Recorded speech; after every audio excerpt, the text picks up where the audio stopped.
Assalamualaikum warahmatullahi wabarakatuh. Perkenalkan, nama saya Indana Fauzul Ula dengan NIM 202053212. Di sini saya akan menjelaskan materi mengenai desain penelitian. Namun, yang dibahas mengenai desain penelitian ini hanya beberapa saja di dalamnya. Sebelum memulai, di sini terdapat desain penelitian yang merupakan pedoman dalam melaksanakan penelitian. Dengan adanya materi ini, hasil akhirnya yang diharapkan dapat memahami desain penelitian dan mendesain sebuah penelitian kecil dari sebuah studi kasus. Sebelum materi dimulai, berikut penjelasan dari desain penelitian. Desain penelitian merupakan pedoman dalam melakukan proses penelitian, diantaranya dalam menentukan instrumen pengambilan data, penentuan sampel, pengumpulan data, serta analisa data. Dengan pemilihan desain penelitian yang tepat, diharapkan akan dapat membantu peneliti dalam menjalankan penelitian secara benar.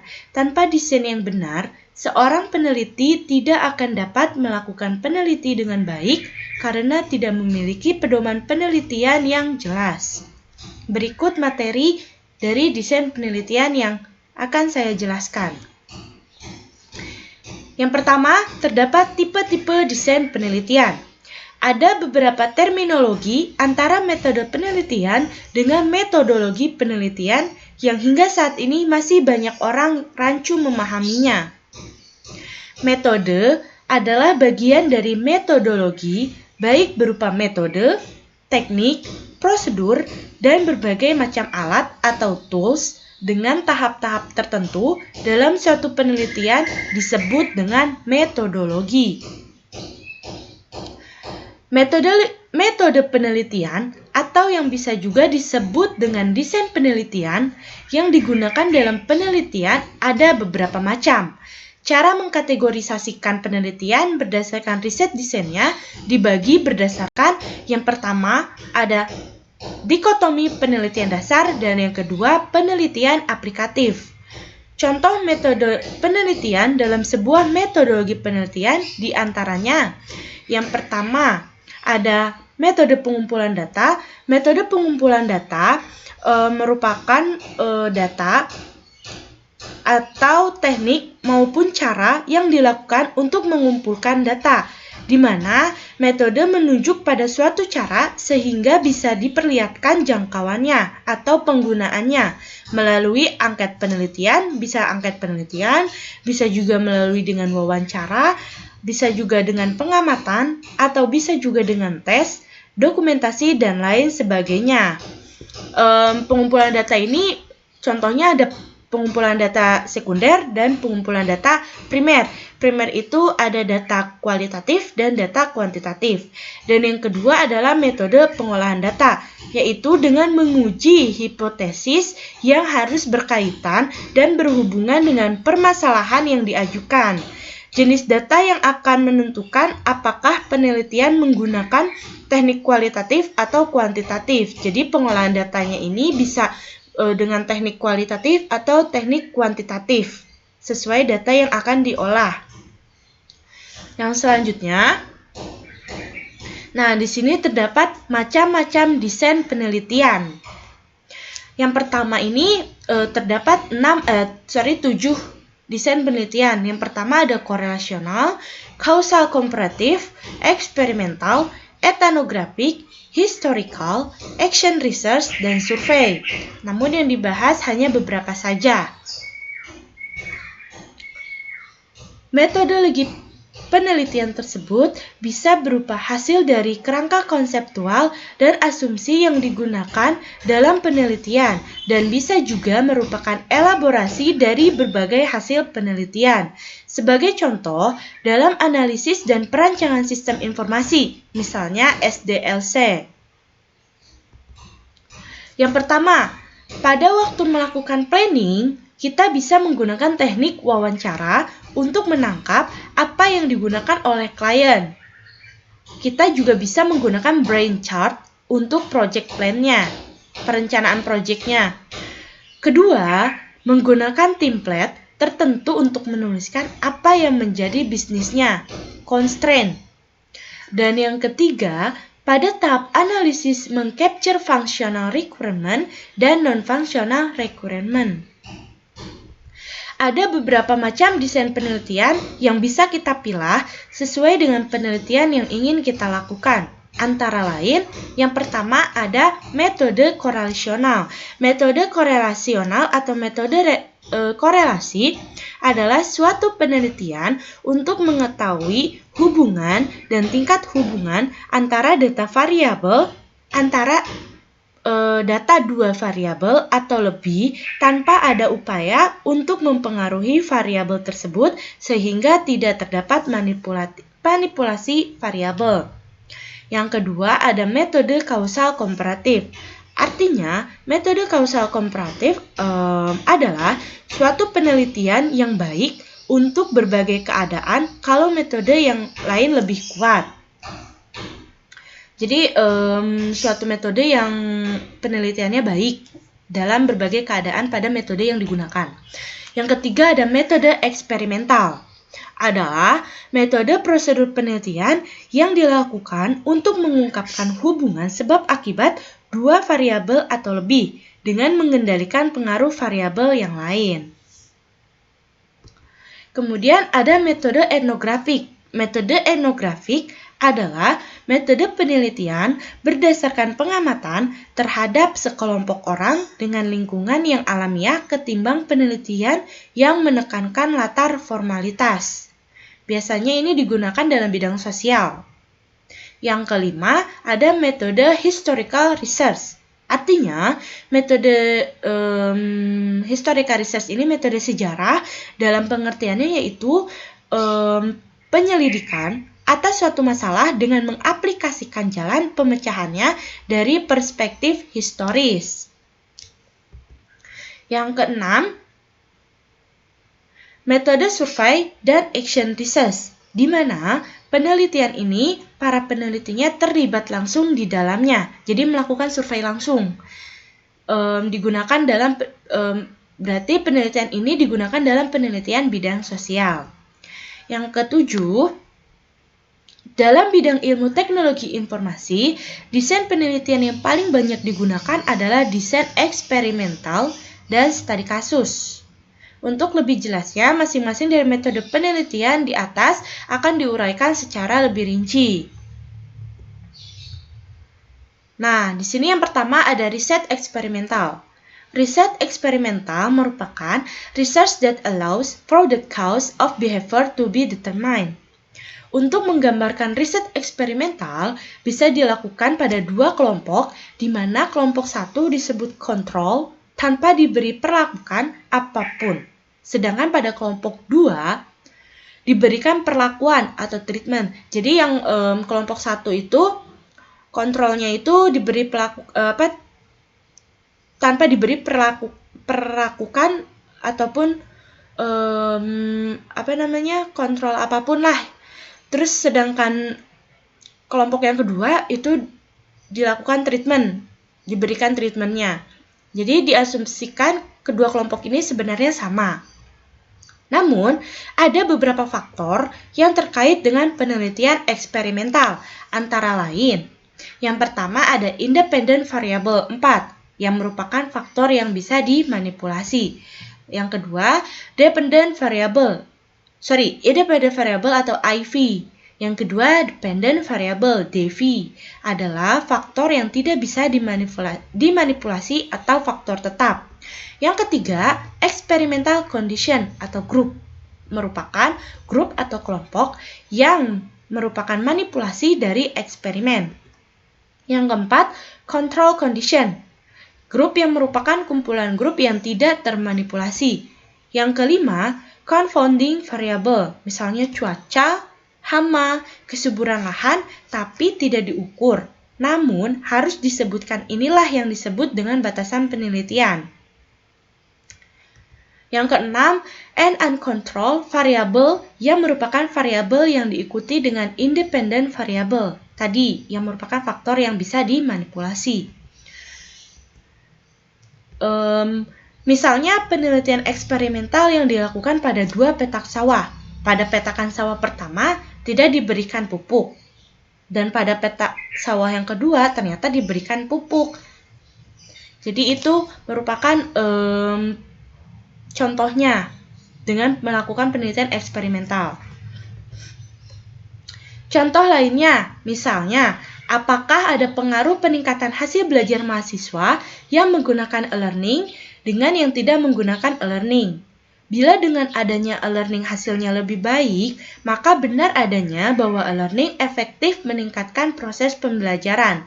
Eksperimen merupakan salah satu prosedur di mana terdapat satu atau lebih faktor yang bisa dimanipulasi dengan syarat semua faktor tersebut konstan. Pembanding atau kontrol di antara kedua contoh di atas disebut dengan experimental design, di mana ada penyebab yang berkorelasi dengan dampak.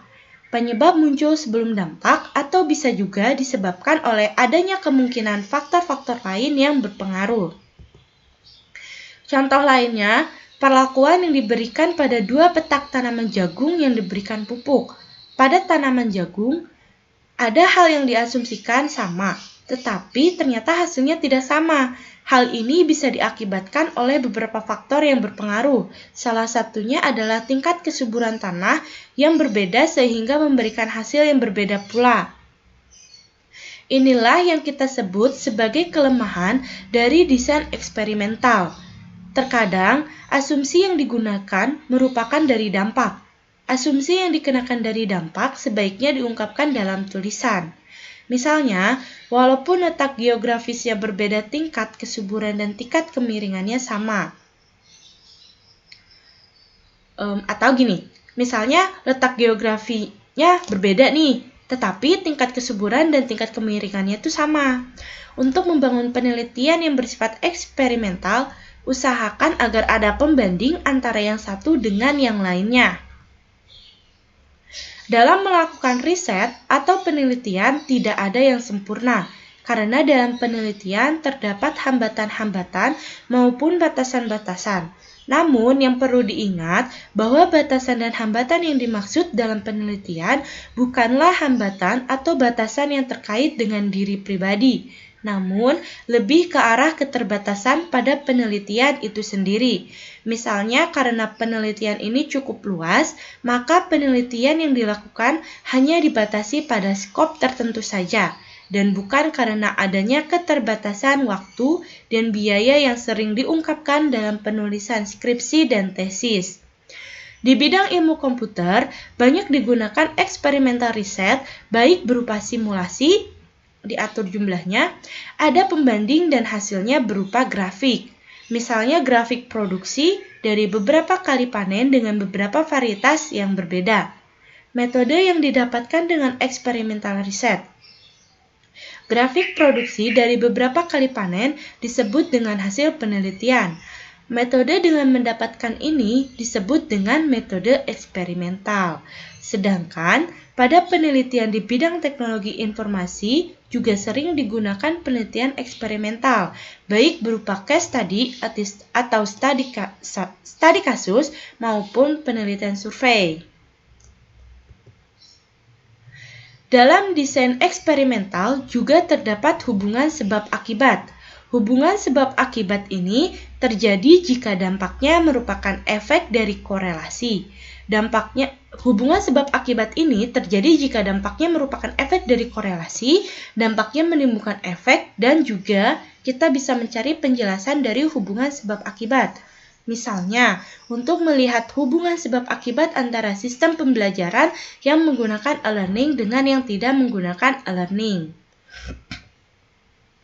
Dalam penelitian eksperimental, ada yang disebut independent variable atau faktor yang dimanipulasi, dan dependent variable, faktor yang diukur. Misalnya, 2 petak jagung, di mana perlakuan yang diberikan berupa pemupukan, sedangkan yang ingin diukur adalah produksi jagung setelah panen. Pada faktor yang dimanipulasi, pemupukan, yang kita berikan ada 4 macam perlakuan, misalnya tanpa pemupukan. Hipotesis nolnya, pemupukan dengan 0,5 kg per hektar. Atau bisa juga dengan pemupukan dengan 1 kg per hektar dan pemupukan 1,5 kg per hektar kilogram. Kita dapatkan hasil yang berbeda-beda. Ternyata dari beberapa perlakuan ini tuh didapat hasil yang berbeda-beda. Pada saat kita melakukan pemupukan hingga 1,5 kg per hektar, ternyata hasil produksinya menurun. Ini berarti dalam grafik yang kita buat, terdapat satu titik yang kita sebut dengan titik optimalisasi atau titik maksimum. Berdasarkan data yang kita dapatkan, dapat digambarkan grafik yang berbeda-beda di mana setiap pertambahan satu satuan independen variabel akan menghasilkan grafik yang berbeda. Pada grafik ini, yang menjadi independen variabelnya adalah pemupukan, dan dependen variabelnya adalah tingkat produksi yang dihasilkan. Karena pupuk yang diberikan berbeda-beda, maka akan didapatkan hasil yang berbeda juga. Kondisi penelitian eksperimental yang diberikan perlakuan inilah yang kita sebut sebagai batasan dari penelitian. Jadi kondisi dari penelitian eksperimental yang diberikan tadi, yang diberikan perlakuan tadi, itu disebut sebagai batasan dari penelitian. Yang kedua ada kuasi eksperimental. Kuasi eksperimental juga termasuk dalam eksperimental riset, namun tidak punya kontrol. Kuasi eksperimental dapat diukur setelah adanya perlakuan atau treatment, misalnya pemasaran, marketing. Kita tidak bisa mengukur bahwa penjualan meningkat karena adanya marketing, karena sejak dulu pun orang sudah melakukan marketing. Jadi, sebelum adanya marketing, walaupun kita punya data penjualan yang meningkat, pada saat itu belum peningkatan itu terjadi karena adanya marketing. Artinya, brand smart-nya tidak bisa diklaim pada saat ada marketing. Contoh lainnya misalkan pada investasi information technology (IT). Untuk membandingkan bagaimana tingkat produktivitas sebelum adanya IT dengan sesudah adanya IT. Berdasarkan data yang dikumpulkan, dilihat bagaimana tingkat produktivitasnya. Apakah sebelum ada IT tingkat produktivitasnya pernah mencapai titik maksimal atau tidak? Kemungkinan juga dilihat bagaimana proses bisnisnya, dan lain sebagainya. Biasanya, data yang digunakan dalam penelitian ini adalah data kualitatif atau disebut one-shot post-test. No control group, tidak ada control group, biasanya data-datanya kualitatif. Data yang tidak diukur dengan statistik, itu merupakan data kualitatif. Beda dengan data kuantitatif. Yang ketiga ada causal atau causal comparative research. Causal comparative research disebut juga dengan penelitian sebab akibat. Merupakan salah satu ide berpikir ilmiah untuk menyusun suatu riset metodologi.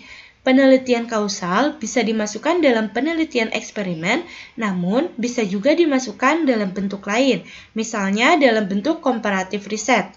Independen variabel pada penelitian komparatif tidak bisa dimanipulasi dan tidak bisa juga diberikan perlakuan atau treatment. Penelitian komparatif lebih terfokus pada dampak atau efek yang terjadi dengan cara mencari apa yang menjadi penyebab dari dampak tersebut, serta melihat perbedaan yang terjadi di antara dua grup atau lebih dan berikan penjelasan terhadap perbedaan di antara kedua kelompok atau grup tersebut. Misalnya, kenapa perusahaan IT multinasional lebih inovatif daripada perusahaan IT lokal? Itu merupakan penelitian komparatif yang lebih terfokus pada dampak atau efek yang terjadi. Untuk memanipulasi data, bisa digunakan berbagai macam cara penghitungan atau uji statistik. Bila interest ingin melihat apakah pada grafik yang didapatkan terdapat perbedaan atau tidak, biasanya dilakukan uji powerful dengan menggunakan uji statistik seperti uji T, uji Z, maupun uji covariance. Jadi di sini terdapat beberapa uji yang terdapat beberapa uji statistik untuk melakukan manipulasi data. Yaitu tadi, bisa menggunakan uji statistik seperti uji T, atau bisa juga menggunakan uji Z maupun uji covariance. Bila penelitian yang dilakukan lebih ke arah penelitian deskriptif, maka hasil yang didapatkan berupa grafik sudah cukup untuk memberikan gambaran penelitian. Namun, apabila kita ingin mengetahui secara lebih jauh apakah grafik tersebut signifikan atau tidak, maka harus diuji dengan statistik, yaitu tadi uji statistiknya bisa berupa uji T, uji Z maupun uji covariance. Contohnya, untuk melihat hubungan antara faktor produksi atau independent variable dengan tingkat produksi yang dihasilkan, dependent variable. Dari hasil data yang dikumpulkan, dapat terlihat adanya penambahan bagi setiap satu satuan independent variable, berapa pertambahan dependent variabelnya. Berdasarkan grafik yang didapatkan, cari rata-ratanya dan lihat hasilnya. Bila berbeda namun tidak signifikan, mungkin perbedaan itu hanya bersifat kebetulan. Dalam menganalisa penelitian, kita tidak harus selalu menggunakan analisa statistik. Namun, juga bisa menggunakan analisa lainnya, seperti analisa statistik deskriptif maupun analisa kualitatif dengan menggunakan data-data berupa tabel, grafik, dan model-model. Analisa statistik dan analisa secara kualitatif, keduanya saling melengkapi, di mana ada kaidah-kaidah ilmiah yang harus dipenuhi baik metode, teknik, maupun tools. Yaitu tadi, kalau misalkan analisanya secara kualitatif, berarti tidak mengumpulkan data-data seperti penghitungan segala macam. Tapi kualitatif ini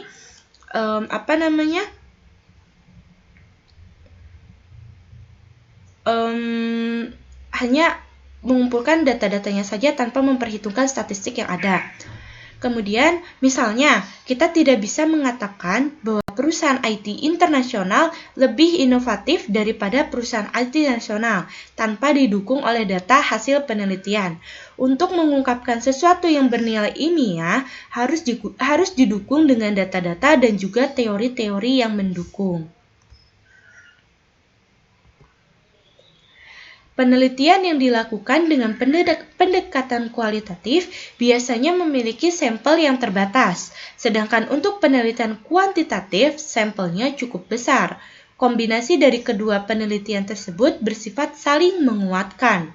Jadi antara penelitian kualitatif dan kuantitatif ini, kombinasinya ini saling menguatkan. Penelitian yang bersifat kualitatif, kualitas datanya harus reliable, valid, dan desainnya harus benar. Kualitatif itu bukan berarti berkualitas. Misalnya, kita ingin melihat bagaimana tingkat penjualan IT multinasional dalam 3 tahun terakhir. Bila rata-ratanya menunjukkan hasil yang tidak signifikan, maka perlu diuji lanjut dengan menggunakan statistik, di mana uji Z lebih powerful daripada uji T. Uji statistik inilah yang dilakukan untuk mencari penyebab perbedaan berdasarkan independen dan dependen variabelnya. Misalnya, perusahaan IT internasional lebih inovatif daripada perusahaan IT nasional. Ukur dalam 3 tahun terakhir bagaimana produktivitas, lihat polanya dengan unit yang sama. Kita bandingkan, ini disebut comparative research. Bila rata-rata yang satu 5,4 dan 5,0 dengan sampel masing-masing 10, belum tentu yang 5,4 signifikan daripada 5,0. Mesti diuji dulu dengan uji secara statistik. Pada experimental design, kita bisa memanipulasi independen variabelnya. Bila pada tabelnya terlihat hasil yang berbeda secara signifikan, maka perlu diuji dengan statistik. Apa penyebab dari meningkatnya produktivitas dari perusahaan ini? Kesimpulan yang harus diambil adalah bahwa kegagalan IT mungkin terjadi karena tidak adanya peran atau komitmen dan pihak top manajemen. Hal ini merupakan kontribusi dari suatu riset karena sudah merupakan suatu fenomena. Contoh lain, dalam suatu penelitian ada yang mengatakan bahwa 85% proyek IT gagal. Proses tersebut Porsi terbesar penyebab gagalnya produk IT ini adalah karena adanya kesalahan pada requirement-nya. Kita tidak bisa mengontrol produk orang lain karena bersifat komparatif. Tidak ada unsur objektivitas yang mengatakan bahwa produk yang kita buat lebih baik daripada produk pesaing, tanpa didukung oleh data-data dan hasil penelitian. Adanya robustness dalam suatu penelitian tidak menjadi masalah asal diungkapkan desain yang digunakan.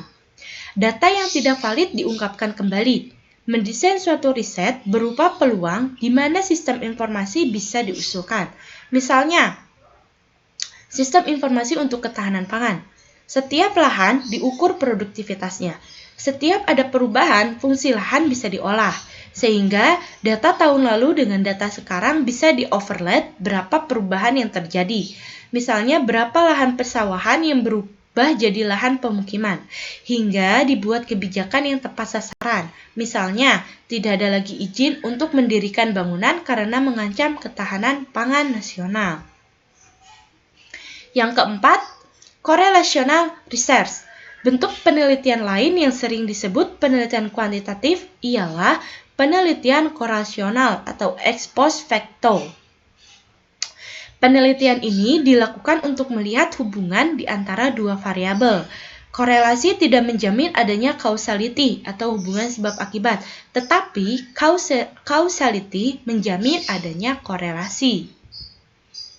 Misalnya, tingkat pertumbuhan bayi di Jakarta dengan tingginya curah hujan di Bogor.